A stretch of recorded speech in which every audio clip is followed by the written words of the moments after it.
जानिए स्नान ना करने पर क्या कहती है पुराण। दोस्तों, यूं तो स्नान करना या ना करना ये इंसान की मर्जी है, परंतु हिंदू धर्म शास्त्रों में स्नान से जुड़ी कई क्रियाओं का वर्णन किया गया है। जैसा कि मनुष्य को कब स्नान करना चाहिए या फिर किस समय स्नान करने से मनुष्य अपना धन, वैभव और ऐश्वर्य सब कुछ गवा देता है। साथ ही हिंदू पुराणों में स्नान के कई प्रकार भी बताए गए हैं। और तो और हिंदू शास्त्रों में जुड़ी पुराण की इन बातों को विज्ञान भी प्रमाणित कर चुका है। तो चलिए दोस्तों, जानते हैं किस समय स्नान करने से कोई भी मनुष्य अपना संपूर्ण जीवन सुख पूर्वक व्यतीत कर सकता है और स्नान ना करने वाले मनुष्यों को जीवन भर कैसे दुखों का सामना करना पड़ता है। नमस्कार दोस्तों, सनातन डायरी में आपका स्वागत है। गरुड़ पुराण के अनुसार जो मनुष्य प्रतिदिन शास्त्रों में वर्णित क्रियाओं का नियमित रूप से पालन करता है उसे ही दिव्य ज्ञान की प्राप्ति होती है।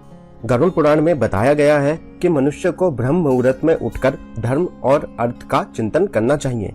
प्रातःकाल स्नान करने से मनुष्य को लौकिक और पारलौकिक फलों की प्राप्ति होती है। तदंतर शौचादि नियमित आवश्यक क्रियाओं से निर्वृत्त होकर पवित्र जल में स्नान करना उत्तम बताया गया है। प्रातःकाल में स्नान करने से पाप कर्म करने वाले मनुष्य भी पवित्र हो जाते हैं, इसलिए यत्न पूर्वक प्रातःकाल में स्नान करना चाहिए। गरुड़ पुराण में परमपिता ब्रह्मा जी प्रातःकाल में स्नान से होने वाले लाभ को बताते हुए कहते हैं कि रात्रि में जब मनुष्य शांति पूर्वक आराम से सो रहा होता है तब उसके मुख से लार आदि अपवित्र मल गिरते रहते हैं, जिससे मनुष्य का शरीर अपवित्र हो जाता है। इसलिए सुबह उठकर धार्मिक कार्य करने से पहले स्नान करके इस अपवित्रता को दूर करना अति आवश्यक होता है। इसलिए मनुष्य को चाहिए कि वह प्रातःकाल में उठकर नियमित आवश्यक क्रियाओं से निर्वृत्त होकर सबसे पहले स्नान करें और उसके बाद ही कोई धार्मिक कार्य करें। गरुड़ पुराण में ब्रह्मा जी कहते हैं, बिना स्नान किए धार्मिक कार्य करने से कोई भी फल नहीं मिलता।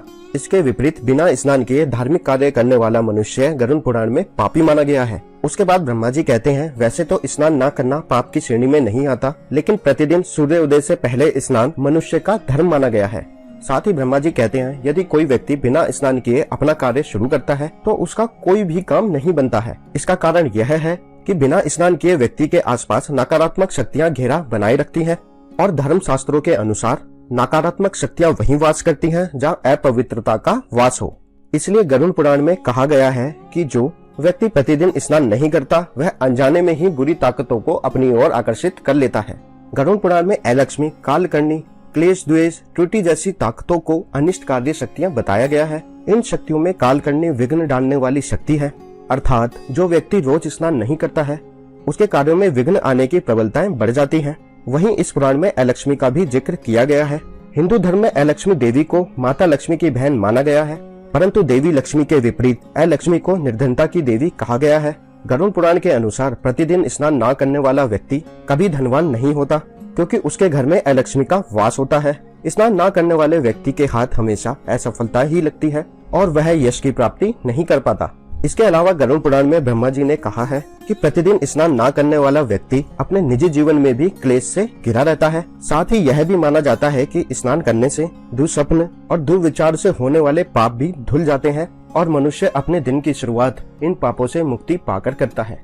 आपको ये भी बता देते हैं कि स्नान करने का सही तरीका ये है कि सबसे पहले पाँव पर पानी डालकर फिर कंधों या सर पर पानी डालना है। यही कारण है पौराणिक समय में मनुष्य नदी या तालाब में स्नान किया करते थे, क्योंकि नदी और तालाब में पहले हमारे पाँव भीगते हैं फिर बाकी शरीर। स्नान करने की यह विधि पौराणिक और वैज्ञानिक दोनों लिहाज से ही मान्य है।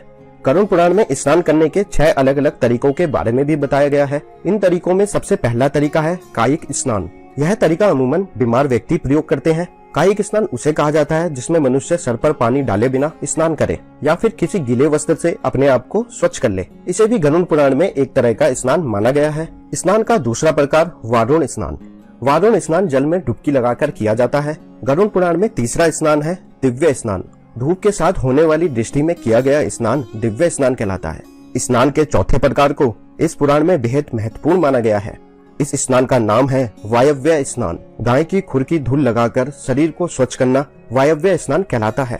ये स्नान बेहद महत्वपूर्ण होने के साथ साथ बेहद पवित्र भी माना गया है और इसे सबसे उत्तम स्नान कहा गया है। गरुड़ पुराण कहती है कि वायव्य स्नान मोक्ष पाने का सरल उपाय है। इसके अलावा गरुड़ पुराण में आग्नेय स्नान का भी जिक्र किया गया है। ये वो स्नान है जो शरीर पर भस्म लगाकर किया जाता है। स्नान का अगला प्रकार है मंत्र स्नान। इस स्नान में मंत्रों को पढ़कर अपने ऊपर जल छिड़का जाता है। ये मंत्र और भस्म स्नान ज्यादातर पंडित और अघोरी किया करते हैं। इन सब के अलावा गरुड़ पुराण में यह भी बताया गया है कि स्नान करने से पहले और उसके बाद मनुष्य को क्या क्या करना चाहिए।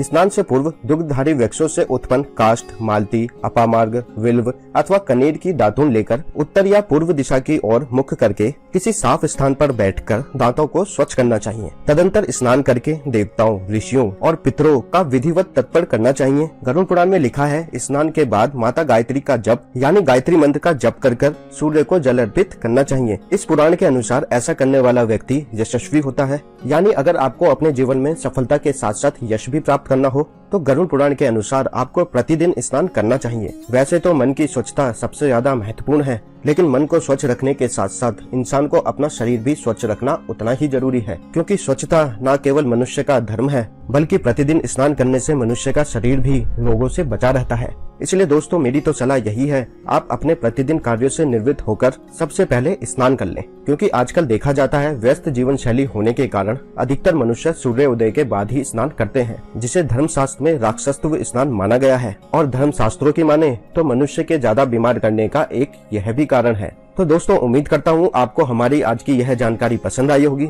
अगर पसंद आई हो तो इसे ज्यादा से ज्यादा लाइक और शेयर करें। साथ ही ऐसी धर्मशास्त्रों से जुड़ी और भी रोचक जानकारियों के लिए हमारे चैनल को सब्सक्राइब करें। आज की इस वीडियो में फिलहाल इतना ही। अब आप हमें दीजिए इजाजत। आपका बहुत बहुत शुक्रिया।